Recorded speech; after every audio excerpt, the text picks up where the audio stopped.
Bore को यीशु चाहता है। पास्टर सीताराम दास जी, आपका स्वागत है। आइए हमारे बीच में संदेश सुनाइए।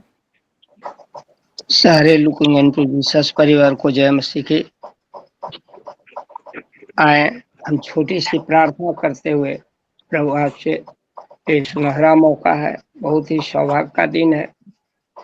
प्रभु जी धन्यवाद देते हैं आपको और आनंद के साथ हम सभी भक्तजन आपके पवित्र चरणों के तले हैं।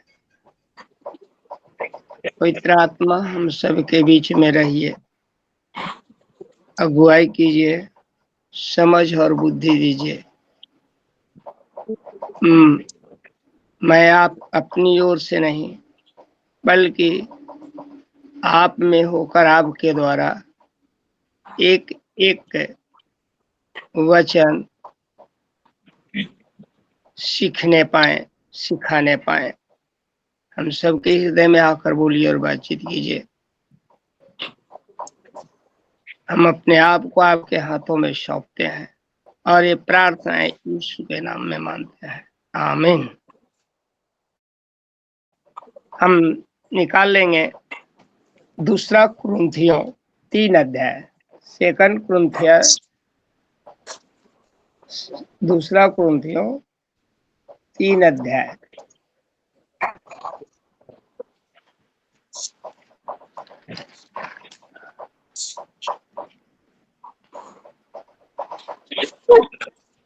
और 1 से हम पढ़ेंगे 9 तक या 1 से 5 तक ही अपनी बड़ाई क्या हम फिर अपनी बड़ाई करने लगे या हमें अन्य लोगों सर दूसरा कुरिन्थी सेकंड कुरिन्थियुस second Timothy sir second Timothy पढ़ेंगे, सॉरी सेकंड तिमोथी 2 का, मैं सेकंड तिमोथी 3 अध्याय 1 से 9 तक, सॉरी सेकंड तिमोथी, कुरिन्थियों नहीं सर, तिमोथी। दूसरा तिमोथी 3 अध्याय 1 से 9 तक पढ़ेंगे। पर यह स्मरण रख कि अंतिम दिनों में कठिन समय आएंगे, क्योंकि मनुष्य स्वार्थी, लोभी, डिंगमार, अभिमानी, निंदक, माता पिता की आज्ञा टालने वाले, कृतज्ञ, अपवित्र, दया रहित, क्षमा रहित, दोष लगाने वाले, असंयमी, कठोर, भले के बैरी, विश्वासघाती, ढीठ, घमंडी और परमेश्वर के नहीं वरन सुख विलास ही के चाहने वाले होंगे। वे भक्ति का भेष तो धरेंगे पर उसकी शक्ति को न मानेंगे। ऐसों से परे रहना। इन्हीं में से वे लोग हैं जो घरों में दबे पांव घुस आते हैं और उन दुर्बल स्त्रियों को वश में कर लेते हैं, जो पापों से दबी और हर प्रकार की अभिलाषाओं के वश में है, और सदा सीखती तो रहती हैं पर सत्य की पहचान तक कभी नहीं पहुंचती। जैसे यत्रेस और यम्ब्रेस ने मूसा का विरोध किया था, वैसे ही वे सत्य का विरोध करते हैं। ये ऐसे मनुष्य हैं जिनकी बुद्धि भ्रष्ट हो गई है और वे विश्वास के विषय में निकम्मे हैं, पर वे इससे आगे नहीं बढ़ सकते, क्योंकि जैसे उनकी अज्ञानता सब मनुष्यों पे प्रकट हो गई थी, वैसे ही इनकी भी हो जाएगी। आमीन आमीन। ये बहुत सा सुंदर संदेश है। ये पौलुस ने अपने प्रिय पुत्र जी से कहा, तिमोथी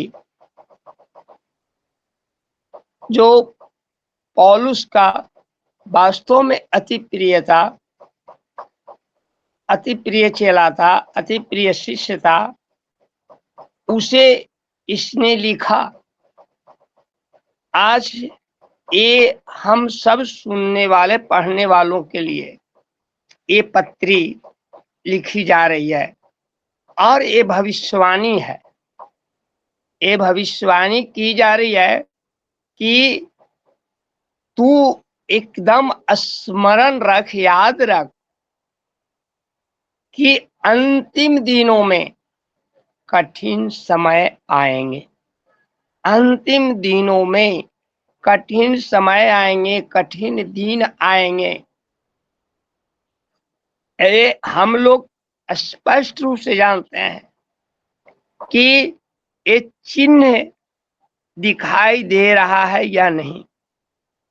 अगर ये चिन्ह दिखाई दे रहा है कि मसीह में इंसान है, लेकिन कैसे हुए हैं, वो अपने लिए जी रहे हैं, अपने सुख सुविधा के लिए जी रहे हैं।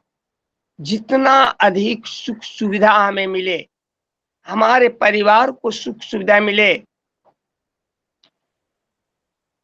इसके लिए वो जी रहे हैं। उनका स्वार्थ सर्वोपरि है,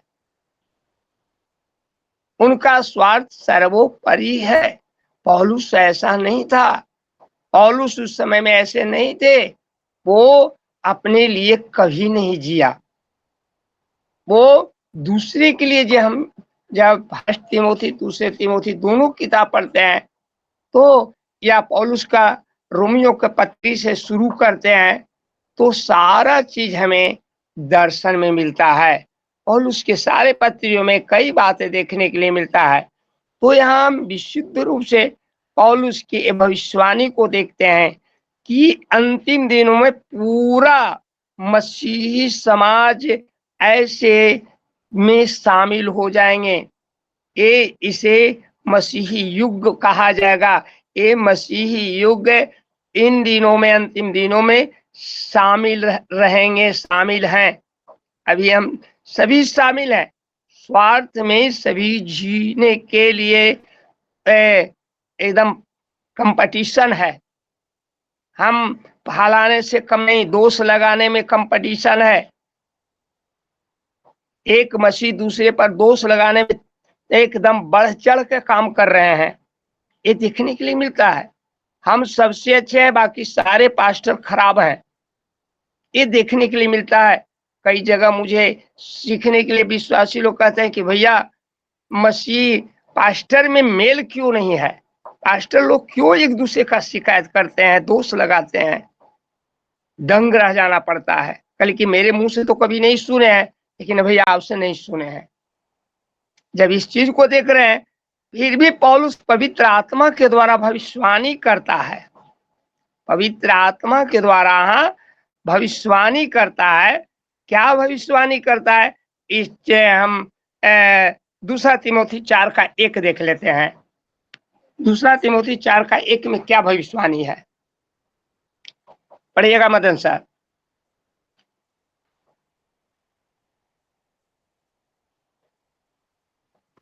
इसी का 4:1, परमेश्वर और मसीह यीशु को गवाह करके जो जीवितों और मरे हुओं का न्याय करेगा और उसके प्रकट होने और राज्य की शुद्धि दिलाकर मैं तुझे आदेश देता हूँ। आमीन। ये भविष्यवाणी आदेश देता है। ये 2:3 में इन बातों को कौन कौन सी आदेश है, इन बातों को कहता है गवाह करके जीवित और मरे हुए दोनों का न्याय करेगा। ये धर्मियों और पापी दोनों का न्याय करेगा। पाप में जीने वाले का भी न्याय यीशु मसीह करेंगे, और जो धार्मिकता में जी रहे हैं उनका भी न्याय करेंगे। हम पढ़ते हैं, जानते हैं कि दोनों का न्याय जब किया जाएगा तो क्या कहेगा, एक जो पाप में जीने वाले को बकरियों का समूह कहा गया है और धार्मिकता में जीने वालों को भेड़ों का समूह कहा गया है।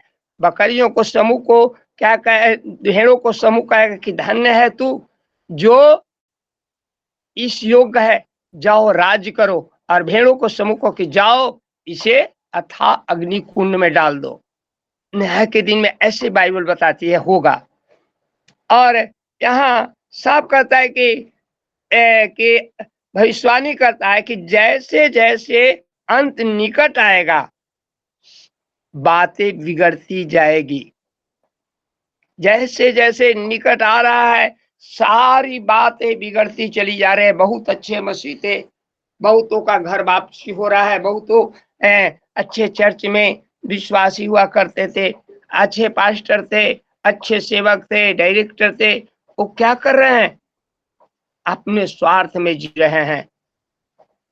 वो छोटे छोटे पास्टर्स का शोषण कर रहे हैं।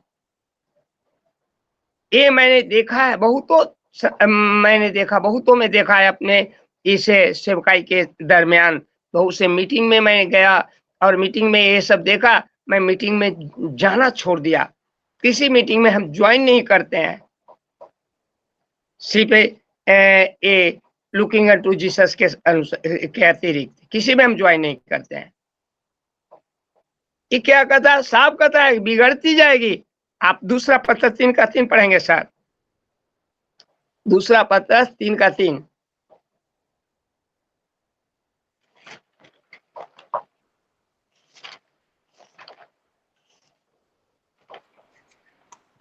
पहले यह जान लो कि अंतिम दिनों में हंसी ठट्ठा करने वाले आएंगे जो अपनी ही अभिलाषाओं के अनुसार चलेंगे। हालेलुया। हाँ, ये भी भविष्यवाणी कर रहा है पतरस महोदय भी, ये भी कर रहे हैं अपनी किताब में कि पहले ये जान लो कि अंतिम दिनों में हंसी ठट्ठा करने वाले आएंगे, यानी उन मसीह में से ही रहेंगे। बाहर के तो लोग होते ही हैं ऐसे, वो मसीह समाज के लोग होंगे, वो सेवक लोग होंगे, वो प्रेरित लोग कहते हैं, अपोस्टल कहते हैं, वो होंगे, वो अपने आप को प्रोफेट कहते हैं, वो होंगे, विश्वासीगण होंगे। ऐसे लोग अंतिम दिनों में ठट्ठा करने वाले, हंसी मजाक करने वाले लोग आएंगे और अपने ही अभिलाषाओं के अनुसार चलेंगे। वो दूसरे को अभिलाषा नहीं देखें, दूसरे के जरूरतों को नहीं देखेंगे, दूसरे के मजबूरियों को नहीं जानेंगे। कितनों मजबूर रहेगा वो, अगर हेल्प मांगेगा तो हेल्प नहीं मिलेगा, कोई हेल्प नहीं मिलेगा। उसके पास बहुत धन होगा लेकिन वो धन का किसी को एक पैसे नहीं देंगे। अपने बेटे बेटियों के लिए जो अन्य जाति करते वैसे छोड़कर जाएंगे। ऐसे अंतिम दिनों में होगा। फिर पढ़िएगा पहला यूहन्ना 2:18, फर्स्ट जॉन 2:18।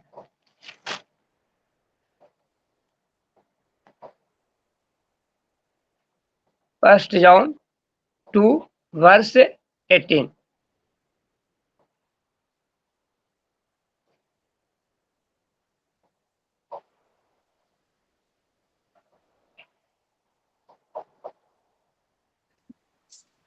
हे लड़कों, जी, यह अंतिम समय है और जैसा तुमने सुना है कि मसीह का विरोधी आने वाला है, उसके अनुसार अब भी बहुत से मसीह विरोधी उठ खड़े हुए हैं।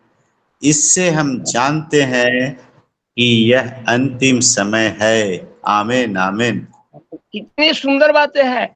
पतरस भी कहते कि हे लड़कों, हे मेरे सेवकों, हे मेरे विश्वास करने वाले भेड़ों और उसके मेमनों, यह अंतिम समय है। जो मुझ में विश्वास करते हैं सावधान रहो। यीशु मसीह कहते हैं कि सावधान रहो, चौकस रहो।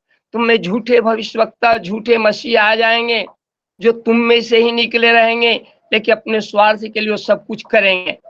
ये स्पष्ट बताता है कि हे लड़कों, यह अंतिम समय है और जैसा तुमने सुना है कि मसीह का विरोधी आने वाला है, उसके अनुसार अभी बहुत से मसीह विरोधी उठ खड़े हैं, अभी भी उठ खड़े हैं।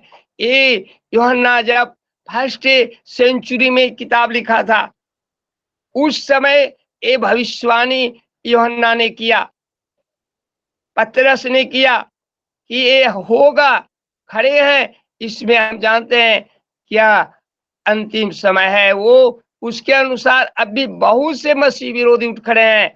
आज भी हम लोग देखते हैं, हम अपने मसीही समाज में, मसीही युग में जी रहे हैं, मसीही समाज में ऐसे देख रहे हैं, बड़े ऊंच कोटि पर बैठे हुए, पद पर बैठे हुए याजक लोग, पुराने समय, पुराने नियम के याजकों के समान वे जीवन जी रहे हैं और व्यवहार कर रहे हैं। वो अपनी प्रतिष्ठा चाहते हैं, ऊंचे आसन चाहते हैं, नमस्कार लेना चाहते हैं, आदर चाहते हैं कि मुझे सिर्फ आदर मिले। लेकिन दूसरे का आदर नहीं कहते। ये मसीही विरोधी हमारे अंदर में भी है, आने वाला आएगा, लेकिन अभी यहाँ बिगाड़ रखा है। और ये कहता है कि अंतिम दिनों का चिन्ह ये होगा कि संसार में दुष्टता बढ़ती जाएगी। एक चिन्ह होगा, अगर मसीही समाज में दुष्टता बढ़ रही है, बढ़ती जा रही है, तो ये अंतिम दिन का चिन्ह है। नैतिक मानदंडों का पतन होगा। अगर हर नैतिकता, मसीही नैतिकता जो मापदंड रखा गया है, अगर वो पतन हो रहा है, तो ये चिन्ह है कि अंतिम दिन आरंभ हो गया है। और परमेश्वर के राज्यों के भीतर झूठे विश्वासी एवं कलीसिया, झूठे विश्वासी एवं झूठे कलीसिया बढ़ते जाएंगे।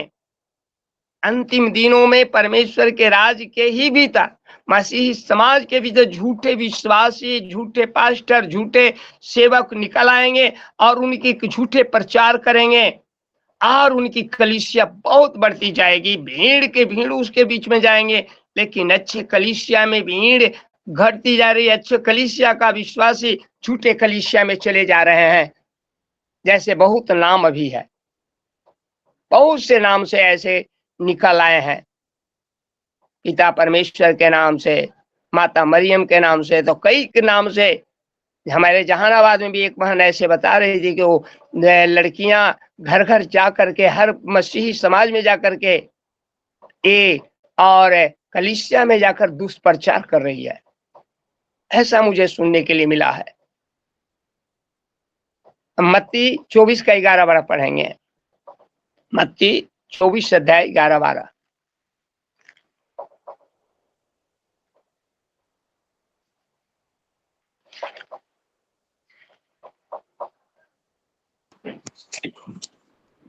बहुत से झूठे भविष्यद्वक्ता उठ खड़े होंगे और बहुतों को भरमाएंगे। अधर्म के बढ़ने से बहुतों का प्रेम ठंडा पड़ जाएगा। आमीन। आमीन। अंतिम दिनों का प्रभु यीशु मसीह संकट और क्लेश के बारे में कहते हैं कि अंतिम दिनों में जब आरंभ होगा तो बहुत से झूठे भविष्यवक्ता उठ खड़े होंगे। जब भी भारत में उठ खड़े हुए हैं, जो हर कोई सेवक की संख्या घट रही है, लेकिन अपोस्टल प्रोफिट की संख्या बढ़ती जा रही है। जो भी देखिएगा वो सब अपने नाम के आगे अपोस्टल लगा दिया है, अपने नाम के आगे प्रोफिट लगा दिया है, और वो क्या प्रचार करते हैं? प्रोफेटिक वर्ड सुनने के लिए आए।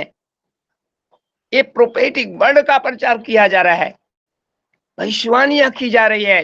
ये झूठे झूठे बहुत से भविष्यवक्ताएं उठ खड़े हुए होंगे, और आज हम लोग देखते हैं उठ खड़े हुए हैं और बहुत से लोगों को भरमाएंगे।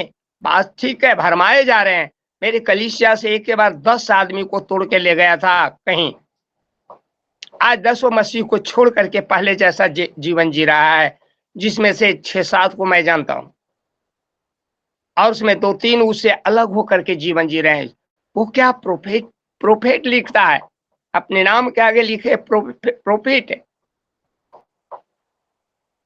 अधर्म के बढ़ने से बहुतों का प्रेम ठंडा, अधर्म इतना बढ़ जाएगा कि मसीही लोगों का मसीह के प्रति, यीशु के प्रति जो लगन है, प्रेम है, वो ठंडा हो जाएगा। ये ठंडा होते जा रहा है, वो और प्रेम बिल्कुल ठंडा पड़ते जा रहा है। परमेश्वर आशीष दे।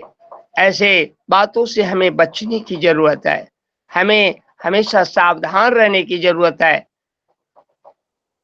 परमेश्वर के भक्तों के लिए बहुत ही कष्टदायक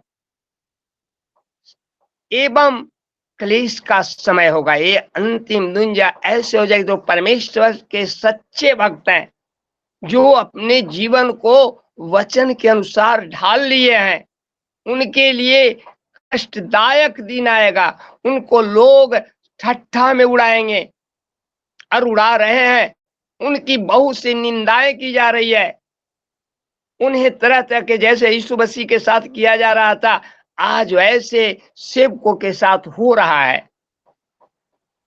और क्लेश का समय होगा, दुख का समय। वो एक उनके पास यहाँ तक कि वो सेवकाई से रहते हुए भी अपने निज का काम करना पड़ रहा है। उनको सेवकाई करते हैं और अपने पर्सनल काम भी करते हैं।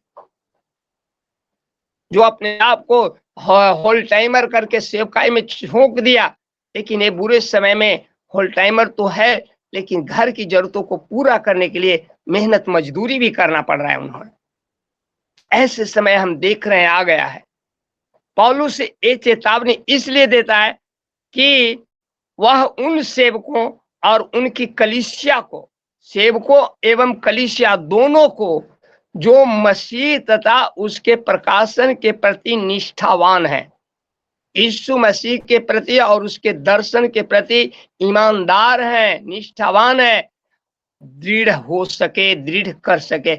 हमें दृढ़ करने के लिए, हमें टूटते हुए साहस को मजबूत करने के लिए ये वाक्यांश को पौलुस ने हमारे लिए लिखा है और हमें प्रोत्साहित कर रहा है कि देखो, तुम कभी हतोत्साहित मत होना।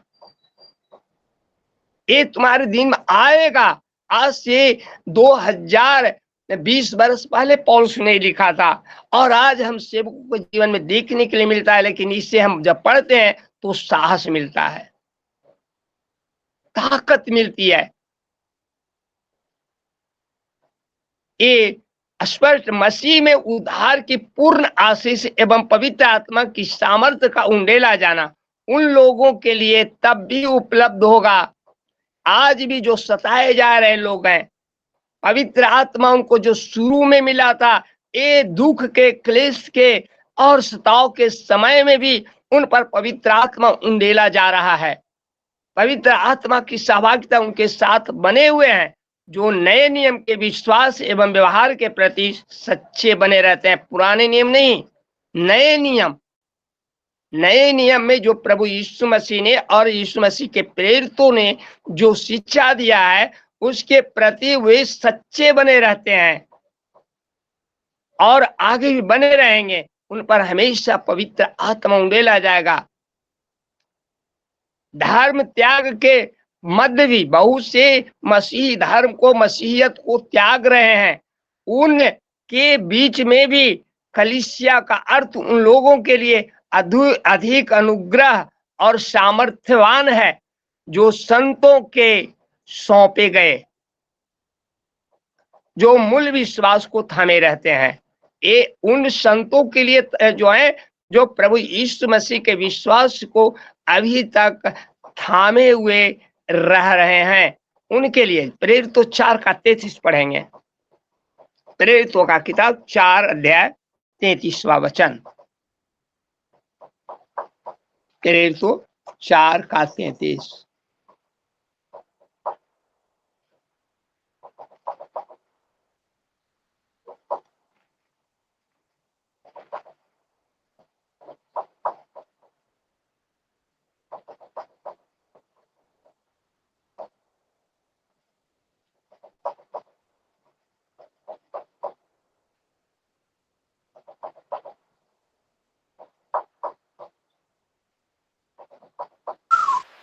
तेरी तो बड़ी सामर्थ्य प्रभु यीशु के जी उठने की गवाही देते रहे और उन सब पर बड़ा अनुग्रह था।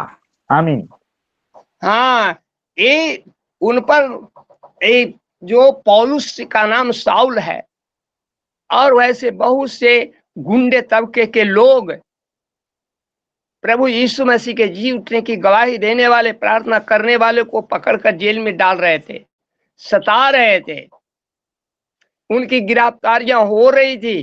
फिर भी उत्साह के साथ वे लोग सामर्थ्य से भरे हुए, पवित्र आत्मा से भरे हुए यीशु मसीह के जी उठने की गवाही दिया कर रहे थे और उन सब पर परमेश्वर का अनुग्रह बना हुआ था।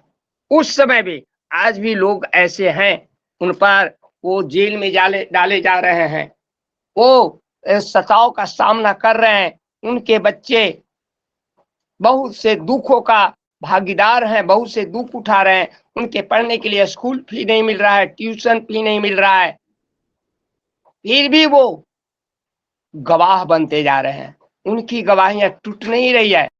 वैसे लोगों की कमी नहीं है अभी, आज भी ये हम देखने के लिए हमें मिल रहा है। और रोमियो 5:20 पढ़ेंगे।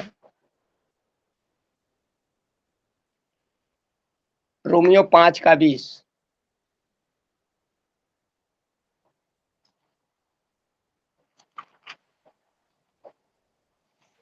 व्यवस्था बीच में आ गई कि अपराध बहुत हो, परंतु जहाँ पाप बहुत हुआ वहाँ अनुग्रह उससे भी कहीं अधिक हुआ।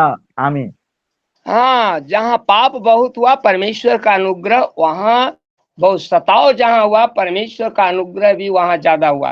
पाप जहाँ हुआ परमेश्वर का अनुग्रह हुआ। पौलुस जैसे पापी को जो मसीहों का हत्या का भी भागीदार था, परमेश्वर का अनुग्रह ऐसा हुआ कि उसे पौलुस बना दिया, साउल से पौलुस बना। आज भी वैसे बहुत से भारत में बहुत से लोग आ गए हैं जो कल वो बहुत मसीह विरोधी थे, मसीह को सताने वाले थे, उनकी गवाहियां ये देखने के लिए मिल रही है आज भी।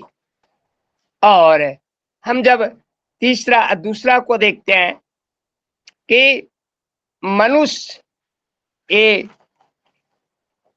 3:2 देखते हैं कि क्योंकि मनुष्य स्वार्थी, लोभी, डिंगमार, अभिमानी, निंदक, माता पिता का आज्ञा टालने वाला, कृतज्ञ, अपवित्र हो जाएंगे। अंत के दिनों में मनुष्यों में, मसीहियों में इस तरह का गुण पाया जाएगा, मसीह के बेटे बेटियों में इस तरह का लक्षण पाया जाएगा। पौलुस उन सभी पापों की सूची स्पष्ट रूप से प्रस्तुत कर रहे हैं जिसका मूल्य अब स्वार्थ है, आप स्वार्थ है, स्वयं के स्वार्थ में निहित बातों को पौलुस यहाँ पर प्रस्तुत कर रहा है। हम 2:4 में देखते हैं कि 2 तिमोथी 2:4 हम जब देखते हैं तो यहाँ लिखा हुआ है, स्पष्ट है कि जब कोई योद्धा लड़ाई पर जाता है तो इसलिए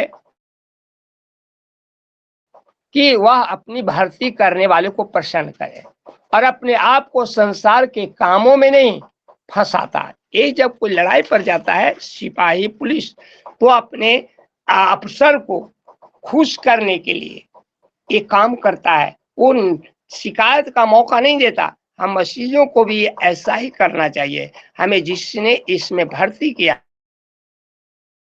हमें सेवक बनाया, उसको हमें शिकायत होने का कभी मौका नहीं देना चाहिए। और हमें भर्ती करने वाला हमारा परमेश्वर, जिसे हम यहोवा कहते हैं, यीशु मसीह है। हम उसे हमेशा कभी हम मौका न दे कि हम आप स्वार्थ में नहीं, यीशु मसीह के लिए हम जिए। ये सब कहता है। वर्तमान समय में कुछ लोग ऐसे भी सिखाते हैं, अभी वर्तमान समय में कलीसिया के कई लोग सेवक विश्वासियों को सिखाते हैं कि स्वयं से प्यार न करना भी पाप का मूल है। क्या स्वयं यानी स्वार्थपन की शिक्षा दी जाती है कि अपने आप से प्रेम करो, जो अपने से प्रेम करता है वो प्रभु से प्रेम करता है। और इस तरह के बहुत से वचन निकाल करके विश्वासियों के बीच में प्रस्तुत करते हैं। प्रेरिताई प्रकाशन की शिक्षा इसके विपरीत है। जो प्रेरितों का प्रकाशन जो मिला शिक्षा के लिए, जो वर्तमान शिक्षा दी जाती है, इसके बिल्कुल विपरीत है। पौलुस ऐसा नहीं था, पतरस ऐसे नहीं थे, यूहन्ना ऐसे नहीं थे। इस सभी ने अपने स्वार्थ के लिए नहीं जिया, अपने लिए नहीं जिया, बल्कि परमेश्वर के सुसमाचार को दूर दराज तक फैलाने के लिए अपनी जान तक दे दी। थोमा भारत में आया, वो अपने लिए नहीं आया, भारत को उद्धार के लिए, भारत में अंधेरे में जीने वालों के लिए आया। और उन्होंने अपने प्राण भी भारत में अपना लहू बहाया, जिसके कारण आज हम सभी उस लहू का गवाह हैं। हम सभी उसके साथ जीवन जीने वाले हैं और ये अंत उसका हम गवाह बन के ही जिए तो अच्छा है। यहाँ कहता है कि हम अंतिम समय में ऐसे लोग आएंगे, लेकिन हम मसीहों में इस तरह का जो अच्छे सेवक है उनमें इस तरह का गुण नहीं होना चाहिए। तीसरा में कहता है कि अंतिम दिनों में मसीह लोगों में क्या है, सेवक लोग दया रहित हो जाएंगे, क्षमा रहित हो जाएंगे, दोष लगाने वाले होंगे, असंयमी होंगे, कठोर होंगे और भले कामों का बैरी होंगे। वे विश्वासघाती होंगे, ढीठ हो जाएंगे, घमंडी रहेंगे और परमेश्वर के नहीं वरन सुख विलास ही के खोज में जीवन यापन करने वाले यानी चाहने वाले होंगे। ये अंतिम दिनों में वे इस तरह के लोग आ जाएंगे।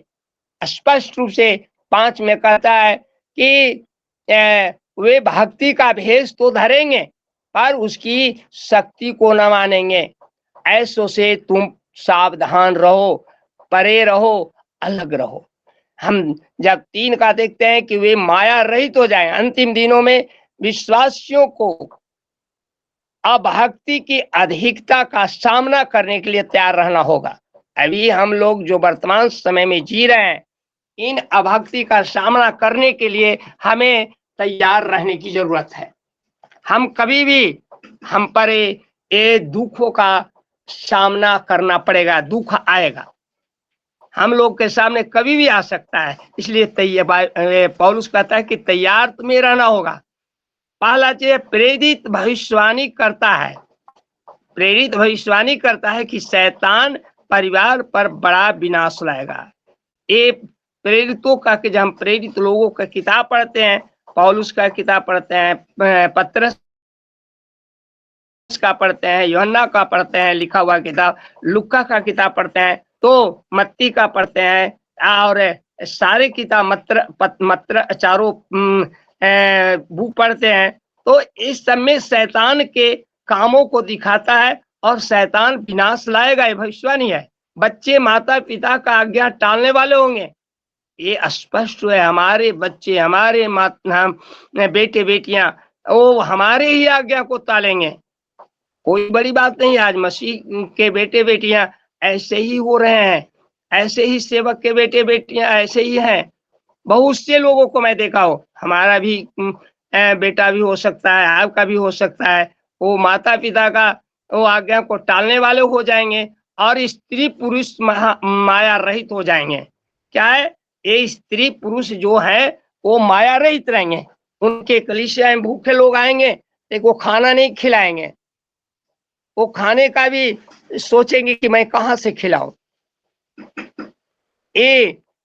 वो एक गिलास पानी नहीं क्या बोलता है, चाय नहीं पिला पाते हैं, बड़ी सोचना पड़ता है। इसका अर्थ यह है कि परिवार के प्रति उनका कोई स्नेह नहीं होगा, अंतिम दिनों के लिए है। और प्राकृतिक कोमलता एवं प्रेम का अभाव होगा। ये प्राकृतिक कोमलता जो परमेश्वर ने कोमल हमारा हृदय दिया, वो कठोर हो जाएगा और जो हमारा प्रेम है वो ठंडा हो जाएगा, अभाव हो जाएगा। हम तो दूसरे को सिखाते हैं कि खुद पालन नहीं करेंगे। जैसे एक माँ अपने बच्चे को मार डालने या स्वीकार करने के द्वारा, एक पिता अपने परिवार के त्याग देने के द्वारा या बच्चे को अपने वृद्ध माता पिता को देख रेख नहीं करने के द्वारा करते हैं, ये हम लोग स्पष्ट देखते हैं। एक कई तरह के अपने जवान स्त्रियां अपने छोटे छोटे बच्चों को छोड़कर किसी और के साथ भाग जाते, बेविचार में जीवन जी रही है, ये हम लोग देख रहे हैं। कई घटनाएं, कई न्यूज में हम लोग देखते हैं, हम अपने गांव में देखते हैं। वो माता पिता के आगे अपने मनमानी कर रहा है, बेटे अपने मन से शादियां कर लेता है, माता पिता को पूछता नहीं। मसीह परिवार के हम घटना बता रहे हैं। तो इन चीजों को से हमें सावधान रहने की जरूरत है। और हमें ये भी सीखने मिलता है कि पुरुष एवं स्त्री लोभी बने रहेंगे। क्या है? स्त्री और पुरुष दोनों लोभी बन जाएंगे, ये सेवकाई के क्षेत्र में, अन्य जाति में के लिए नहीं। और सुख विलास की इच्छा रखेंगे और अपनी स्वार्थपूर्ण इच्छाओं का पीछा करेंगे। मुझे कल एक जगह में सेवा करने के लिए बुलाहट हुआ, गवाही में बताता हूँ 1 सेकंड का। मैं गया, मुझे खर्च 200 रुपया है, लेकिन मुझे दान कितना मिला? 50 रुपया। मैं बोल भी नहीं सकता। उसके घर में मात्र पानी पिया, थोड़ा सा तरबूजा खाया, खीरा खाया और वहां से चल दिया। मेरी पत्नी मुझ पर गुस्सा कर रही थी, लेकिन मैं शांत भाव से अपनी पत्नी को सुना, कुछ नहीं बोल सका, क्योंकि परमेश्वर की इच्छा ऐसी है। क्या है कि पुरुष लोभी हो जाएंगे, वो दान को देखेंगे, सेवकाई को नहीं देखेंगे, दुख को नहीं देखेंगे। ये अंतिम दिनों में जो स्वार्थ पूर्ण इच्छाओं को पीछा करेंगे, ये लोग पितृत्व धर्म का योग्य और आदरणीय कार्य नहीं करेंगे। पिता होने का धर्म, माँ होने का धर्म के योग्य नहीं होंगे और आदरणीय कार्य नहीं करेंगे और न समझेंगे, क्योंकि इसमें बलिदान, पूर्ण प्रेम एवं पालन पोषण नहीं हुआ है। उनका पूर्ण बलिदान करने का शिक्षा नहीं मिला। वो अपने आप को प्रभु यीशु मसीह के नाम में समर्पित नहीं किया, वो ढोंग किया है। ऐसे लोग हमारे बीच में पाए जाते हैं। जब हम ये स्पष्ट रूप से जब दूसरा तिमोथी 2:4 देखते हैं, तो यहाँ इन बातों का दर्शन मिलता है। 2:4 लास्ट करने जा रहे हैं, समय खत्म हो गया है। 2:4 पढ़ेंगे। जब कोई योद्धा लड़ाई पर जाता है तो इसलिए कि वो अपने भर्ती करने वाले को प्रसन्न करे और अपने आप को संसार के कामों में नहीं फंसाता है। ये हमें अपने आप को संसार के अनुसार नहीं जीना है, बल्कि प्रभु यीशु मसीह के अनुसार जीना है। और हमें एक अच्छे सेवक बन करके परमेश्वर के वचन के अनुसार जीवन जीना है। इन्हीं बातों के साथ हम विराम लेते हैं और आगे का समय धनराज सर के हाथों में सौंपते हैं। आमीन, आमीन, आमीन। बहुत ही सुंदर संदेश को सुना रहे थे पास्टर सीताराम दास जी। क्योंकि हम अंतिम दिनों में जी रहे हैं, अंतिम दिनों में ऐसे दिन आएंगे, वचन बताता है पहले से। अंतिम दिनों में बरमाने वाले कई उठ निकलेंगे। बहका में लोगों को, मसीह लोगों को, ये सब कहाँ हो रहा है? कलीसिया में हो रहा है, मसीह समाज में हो रहा है। बरमाने वाले, बहका में डालने वाले, घसीट घसीट कर ले जाने वाले, जबरदस्ती करने वाले, हम ही से मसीह समाज के लोगों में से निकलेंगे। एक वचन और देखेंगे, यूहन्ना, दूसरा यूहन्ना 1:11 में, क्योंकि जो कोई ऐसे जन को नमस्कार करता है, वो उसके बुरे कामों में साझी होता है। ऐसा बताता है ये वचन, गलत शिक्षा देने वालों को दूर रखना होगा।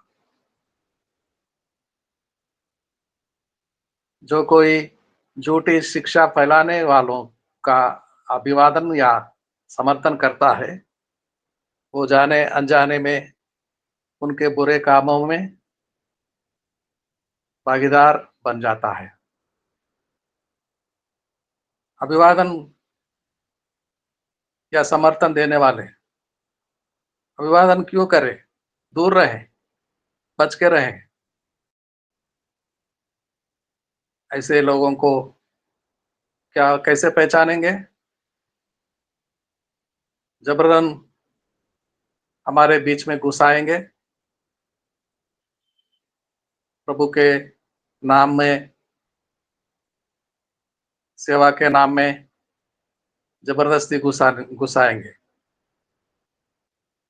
आत्मा के वश में होकर प्रार्थना करने वालों को सब समझ में आते हैं। प्रार्थना करने वालों को सब समझदारी मिलता रहता है आत्मा से। और ये गलत शिक्षा, झूठी शिक्षा फैलाने वालों से दूर रहेंगे, बचकर रहेंगे, अभिवादन नहीं करेंगे, ये नमस्कार, शुभ वचन नहीं बोलेंगे। ये आत्मा के वश में, आत्मा के अनुसार जीने वालों से मिले मिले रहेंगे। बहुत ही सुंदर संदेश, अच्छा संदेश, बढ़िया संदेश लेकर आने वाले पास्टर सीताराम दास जी को धन्यवाद देते हैं। और आखिरी प्रार्थना करने के लिए पास्टर हरिंदर मंडल जी से निवेदन है। हरिंदर मंडल जी संदेश के लिए 1 मिनट का प्रार्थना करेंगे।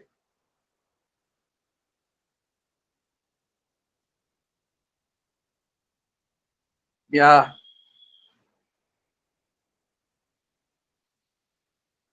पास्टर विश्वनाथ प्रसाद जी, आप छोटा सा प्रार्थना करेंगे 1 मिनट के लिए। अच्छा संदेश को सुना जी। हमने।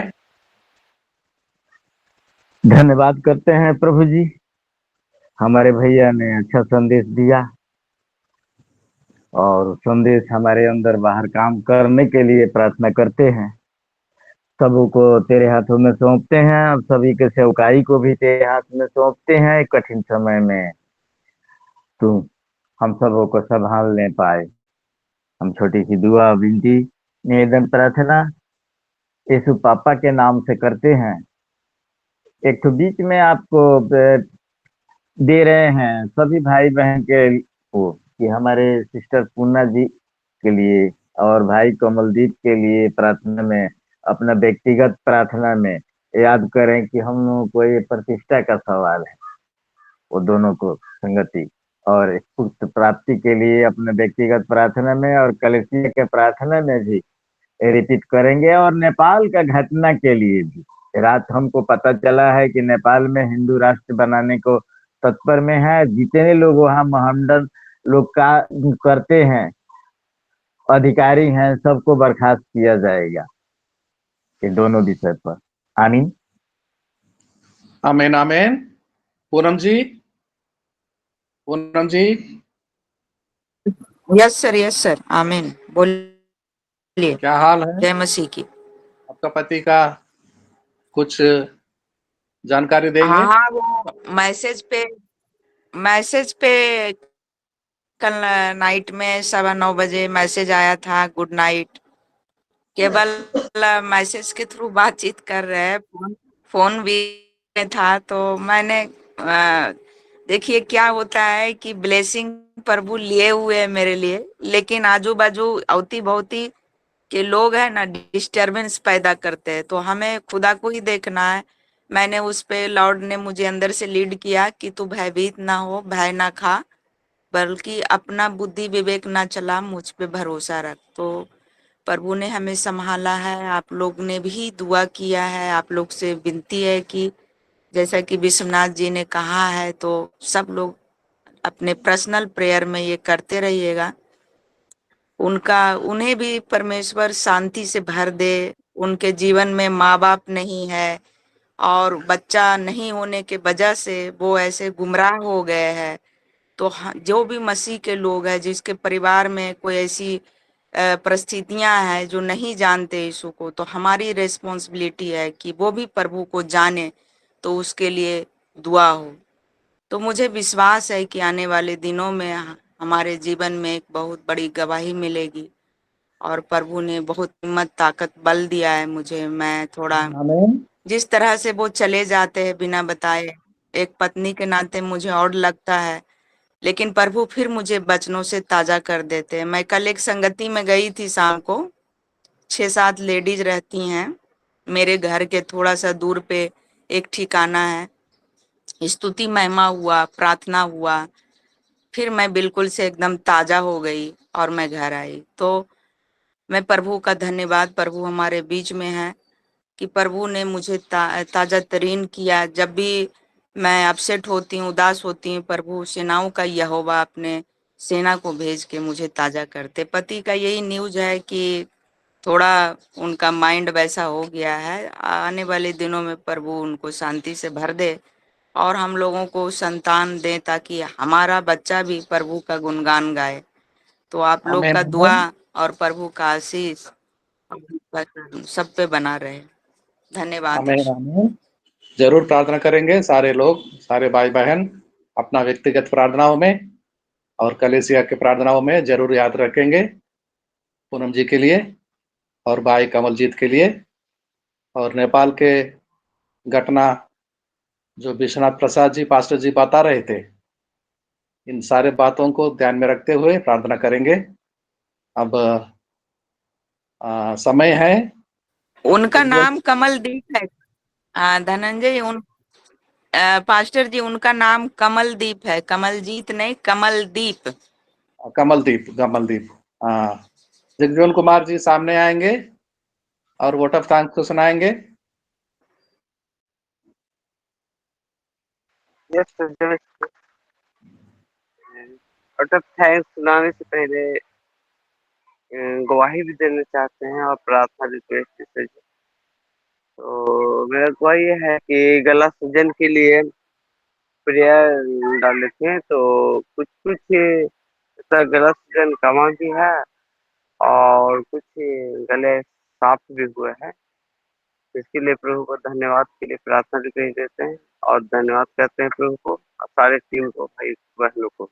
और सर एक प्रार्थना रिक्वेस्ट और है सर कि मेरे लिए प्रार्थना कीजिएगा कि पिछले साल बहुत लोग कुछ बताते हैं तो तरह-तरह की बातें बोलने से, इसलिए हम किसी को नहीं बताते, नहीं बोलते हैं और उसके अनुसार अपने ही आप में ही जैसे भी प्रभु अगुवाई करते हैं, प्रार्थना करते रहते हैं। पिछले कई दिनों से तकलीफ़ें बीमारी में है, आधा-आधा इससे भी बातचीत होता है कई बार, जब ज़्यादा तकलीफ़ होने लगता है तो।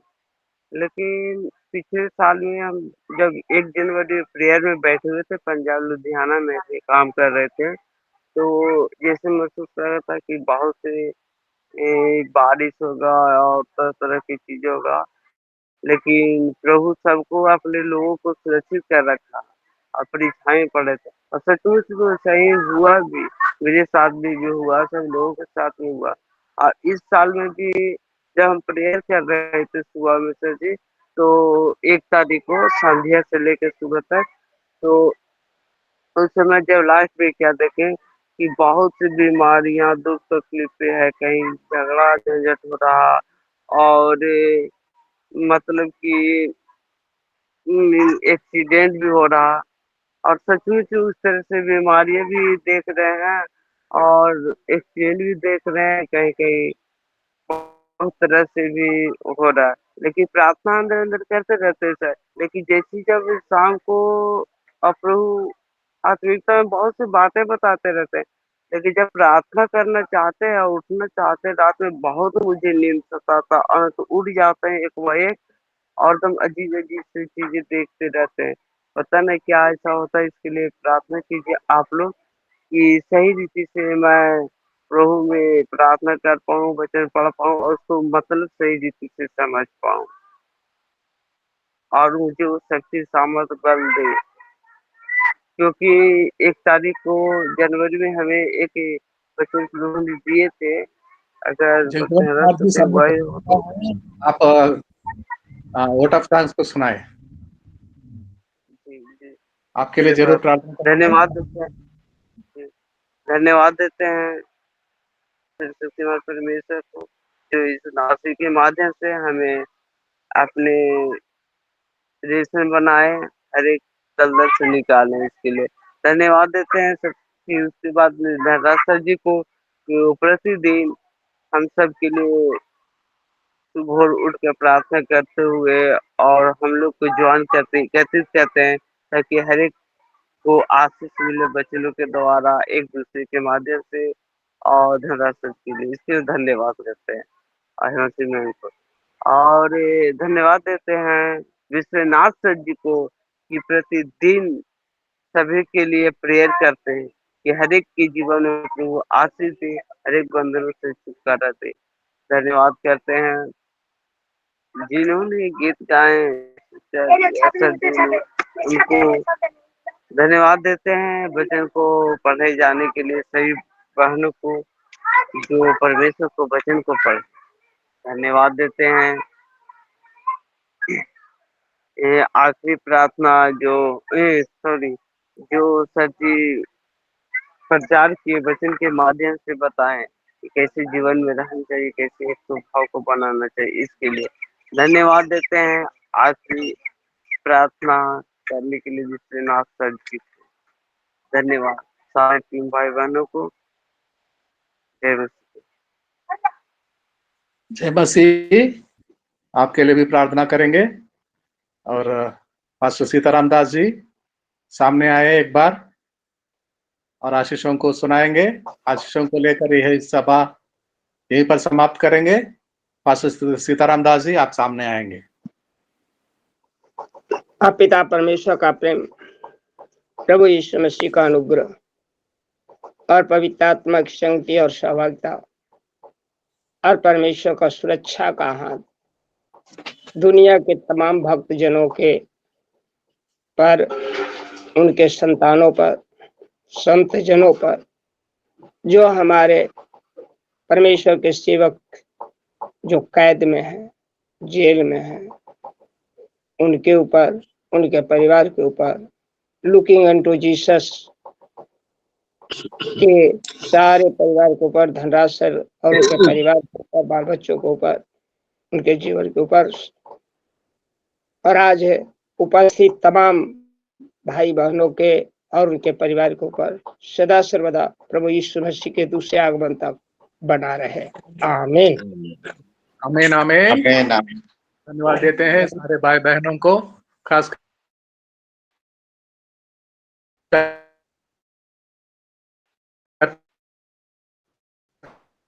पास्टर सीताराम दास